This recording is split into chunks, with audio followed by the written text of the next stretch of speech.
Siapa yang nggak kenal Huawei?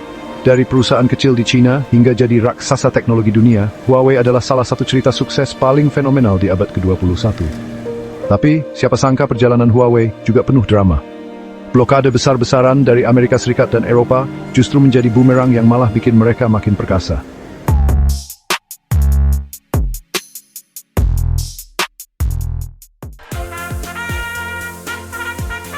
Huawei didirikan pada tahun 1987 oleh Ren Zhengfei, seorang mantan insinyur militer di Cina. Awalnya, Huawei hanya fokus pada menjual peralatan telekomunikasi sederhana. Tapi, dengan strategi inovasi yang agresif, mereka berkembang pesat menjadi pemain global di bidang teknologi jaringan dan perangkat pintar. Singkat cerita, Huawei bukan cuma jadi pemimpin di teknologi jaringan 4G dan 5G, tapi juga produsen smartphone terbesar kedua di dunia, setelah Samsung. Hebat banget kan?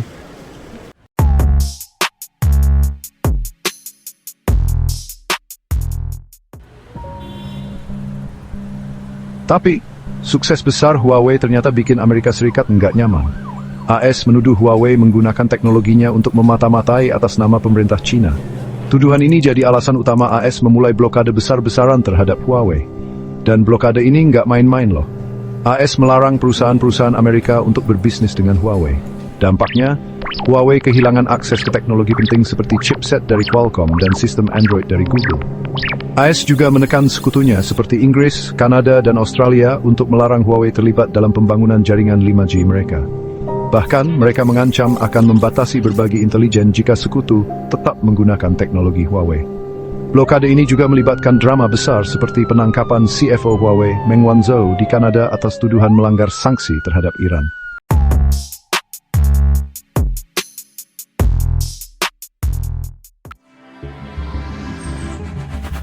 Lalu gimana Huawei menghadapi serangan sebesar ini? Yang mengejutkan, mereka nggak cuma bertahan, tapi malah makin kuat. Caranya, fokus pada inovasi dan kemandirian teknologi. Pertama, Huawei mengembangkan chipset mereka sendiri lewat high silicon. Meskipun sempat terkendala, Huawei akhirnya berhasil meluncurkan smartphone Mate 60 Pro dengan chip 7 nanometer buatan mereka sendiri. Ini pencapaian besar, guys. Kedua, mereka bikin ekosistem alternatif. Karena nggak bisa pakai Google, Huawei menciptakan Harmony OS dan App Gallery sebagai pengganti. Dan hasilnya, makin banyak pengguna yang mulai nyaman dengan ekosistem ini. Ketiga, Huawei memperluas fokus ke pasar non-barat, seperti Asia, Afrika, dan Amerika Latin. Di negara-negara ini, Huawei masih jadi pilihan utama untuk infrastruktur 5G karena teknologinya yang canggih dan harganya yang kompetitif. Gak cuma itu, Huawei juga diversifikasi bisnisnya ke sektor lain, seperti energi terbarukan dan kendaraan listrik.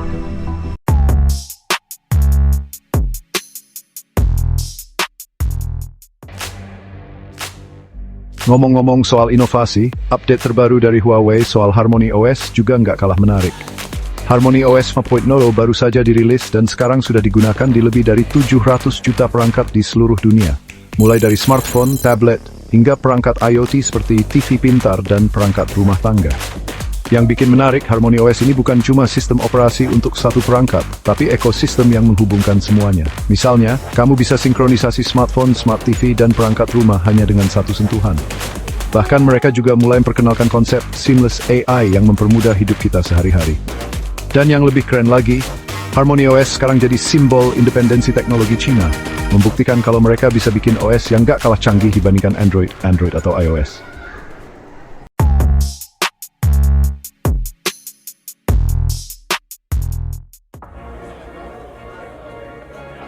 Nah, sekarang kita lihat kenapa blokade ini malah jadi blunder besar buat AS dan Eropa. Pertama, blokade ini mempercepat kemandirian teknologi China. Huawei dan perusahaan lain di China sekarang nggak lagi bergantung pada teknologi AS. Dalam jangka panjang, ini justru bikin perusahaan-perusahaan Amerika kehilangan pasar besar. Kedua, blokade ini bikin Huawei fokus ke negara-negara non-barat, di mana mereka sekarang mendominasi pasar teknologi.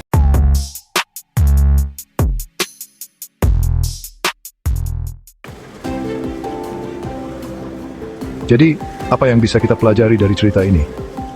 Blokade terhadap Huawei yang awalnya bertujuan melemahkan, malah jadi bumerang yang memperkuat mereka. Huawei membuktikan bahwa inovasi dan ketangguhan bisa mengalahkan tekanan geopolitik. Kalau ada satu hal yang pasti, Huawei bukan cuma bertahan, tapi sekarang mereka berdiri kuat dari sebelumnya. Terima kasih sudah nonton sampai habis. Kalau kamu suka video ini, jangan lupa like, share, dan subscribe untuk konten inspiratif lainnya.